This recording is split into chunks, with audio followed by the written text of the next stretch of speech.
I'm at the Arab Hall at Leighton House because it's celebrating 100 years. And the first time that you step inside, you feel like you're transported to Damascus, Cairo, or the Ottoman Empire. But this is Holland Park in London, and this breathtaking, carefully constructed space is a vision of artist, traveller and collector Frederic Leighton, who lived between 1830 and 1896. Leighton was one of many English figures fascinated by the Muslim world, and his life, as well as that of his contemporaries, reveal that Islam and Muslims were deeply interconnected with England and Europe throughout history. He travelled extensively through the Muslim world, from Cairo, Damascus, Istanbul, observing, sketching, photographing and collecting. And he also visited Sicily and Rhodes, where his collections reflect their little known but deep Muslim heritage. So Leighton collected tiles, textiles and ceramics. He was especially drawn to Islamic tile work. He found it really beautiful, and the repetition and spirituality of it he loved. And the staircase of his home echoes the blue and white tiles of Cairo's Aqsa Mosque. The Arab Hall's tiles trace their lineage to Damascus, and the dome is copied from the Umayyad Mosque. Throughout the house are Quranic inscriptions and references to the Islamic faith. And Leighton's grasp of Arabic, however, was limited. He couldn't read or write it fluently, yet he would have been aware of the meanings of the inscriptions that he selected and chose to surround himself with them. There are verses from Surah Ar-Rahman in the Quran. They stretch across the walls in the Arab Hall. And it says, "It is God the most gracious who taught the Quran, and he created man and taught him to communicate. The sun and the moon follow their calculated courses. The plants and the trees submit to his desires," which is just such a beautiful verse. He clearly loved the Islamic aesthetic and honored the beauty in his home. And yet questions of power and exploitation inevitably arise.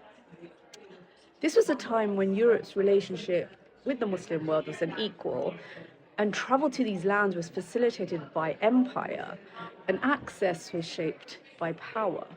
So even in admiration, there is a sort of imbalance, and even in beauty, there are questions. So by the late 19th century, this fascination with the Muslim world was widespread. The East had become fashionable across Britain. There were homes filled with carpets from Turkey, ceramics from Iran, and panels from Cairo. And objects were becoming increasingly available through department stores like Liberty. And although Leighton said he was only interested in arts for art's sake, his engagement in Muslim art runs deeper than surface level imitation. He was drawn to moments of coexistence, such as in Andalusia under Muslim rule and 12th century Palermo in Sicily, where Islamic, Byzantine and Christian traditions intertwined. The entrance to the Arab Hall has crested birds with long beaks in a gold-gilded stone. And these are hoopoe birds taken from the story of Solomon and Queen Sheba in the Quran. And the central character of the hoopoe is in the Sufi story Conference of the Birds by Farid al-Din Attar.